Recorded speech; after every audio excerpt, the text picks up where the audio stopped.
In his debate with brother David Wood, Shabir Ally made 2 attempts to prove that the Quran has several numerological miracles concerning the number 7, which according to Shabir proves that the Quran is from God since no man can insert such mathematical wonders. In this video, however, we will show you in a matter of minutes that Shabir Ally has overlooked a number of things. 4 things to be exact, which is one of the exact numbers found in Shabir's mathematical miracle. First, it is definitely possible for humans to insert this kind of a multiple into a text. Second, the example given by Shabir is one of those possibilities. Third, the perfect number of 28 which Shabir mentions has been known for literally ages before Muhammad was born. And fourth, a very brief search into the Bible gives us a bunch of multiples of 7 in even more miraculous fashion than the example given by Ali. This is not an argument for the Bible for us, but it should be for Shabir Ally. Shabir Ally states the following. Yesterday I mentioned a passage of the Quran that mentions the number 7, that's the verse 196 of Surah Al-Baqarah. That 196 turns out to be 7 times 7 times 4. So it's 7 twice. So the chances of that is 1 out of 49. First of all, let's take a look at the verse. We can see that number 7 is actually a subtotal in this verse. Allah wants to get to the grand total of 10 days of fasting and splits these up in 3 and 7. So yes, the number 7 is mentioned, but it is not at all the crux of the verse. Later on in our biblical examples, we will see instances where the grand total is the miracle number. Now let's assume that 7 times 7 times 4 is something special. I'm sure Shabir would have loved to see that 4 turn into a 7 to make it even more miraculous, making it 7 times 7 times 7. Well, as it turns out, that is what we have found in the Bible, as we will see shortly. But first, let us zoom in on Shabir's statement of the perfect number 28. Moreover, 7 times 4 is 28, so we can say this is 7 times 28. And what's 28? Mathematicians have the concept of what is called a perfect number. Only 48 such numbers are known to mathematicians so far. 28 is one of them. So Ali says that 28 is a perfect number according to mathematicians. But this has been known since ancient history. Why has this been known since ancient history? Because 28 is one of the most simple and easy to follow examples of a perfect number. You see, 28 is a perfect number because of this. And we know this perfect number was discovered by mankind at least 5 centuries before Muhammad was born. You see, scholars and apologists have proven many times before that the Quran is filled with plagiarism from the ancient Greeks. And although there is still no reason for me to assume that this numerological example given by Shabir is anything more than a coincidence, it may not be coincidental that we are led once again to the ancient Greeks when examining the history of perfect numbers.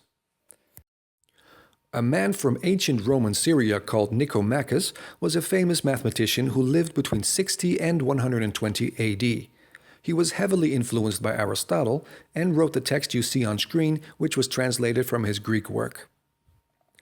As you can clearly see, he already mentions the numbers 6 and 28 as perfect numbers. Is Shabir Ally suggesting that the people at the time of Muhammad's so-called prophethood had not yet come across the perfectness of number 28, even though it was known to mankind for literally hundreds of years? Surely he will not want to present a case in where the first Muslims were completely ignorant of relatively simple mathematical conclusions drawn by the rest of the world centuries prior. Obviously, the Muslims could easily have placed this numerological example in the Quran, especially since the order of the chapters were determined years after Muhammad's death. But in all fairness, I doubt that this was done deliberately. This mathematical example is most likely to be merely a coincidence. And I say this because when I opened my Bible up, I came across these multiples of 7 just about every, let's say, 7 minutes of my search. I will give you just 2 of the several examples I have found. I advise especially the Muslims to sit down before continuing this video. In 1 Chronicles 5, verse 24, we read the following verse. As you can see, this verse gives us exactly 7 names.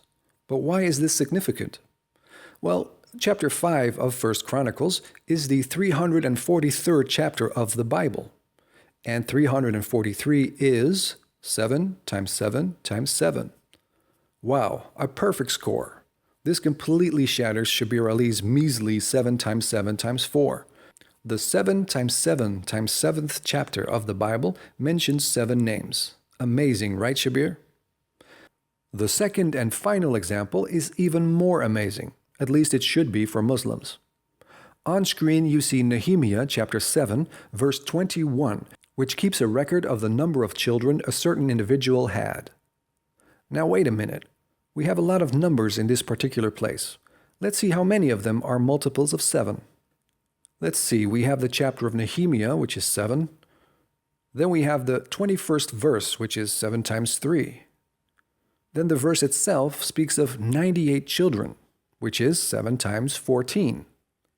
And that gives us a new number, 14, which is 7 times 2.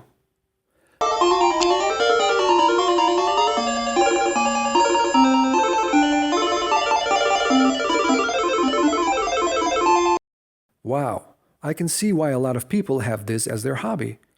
It is very exciting stuff. So we have, whoops, wait a minute. These are 4 sevens. And 7 times 4 is 28. Shabir's perfect number. I can't believe it. I think I need a minute.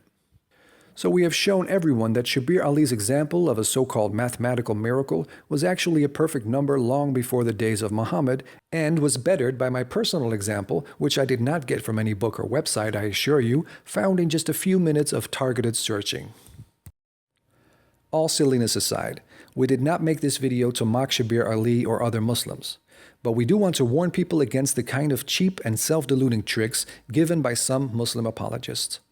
To point at mathematical coincidences in large books that have numbered verses is just a silly trick to make people who rely on the intelligence of others think that there is a miracle from God. We see this many times, and a lot of people fall victim to this kind of falsehood. And this is why Brother David Wood went to Google. Not to be unscholarly, as the demagogic Shabir Ally pointed out to his audience, but merely to show everyone how silly the argument is. And for the record, there were definitely correct examples in the things he took from Google. Why doesn't Shabir attempt to attack the substance of the source instead of the source itself? He thinks the corrupted Gospel of John is correct some of the time, right? The fact is that we can find mathematical so-called miracles in any book. We could find them in every single newspaper ever published if they had numbered lines.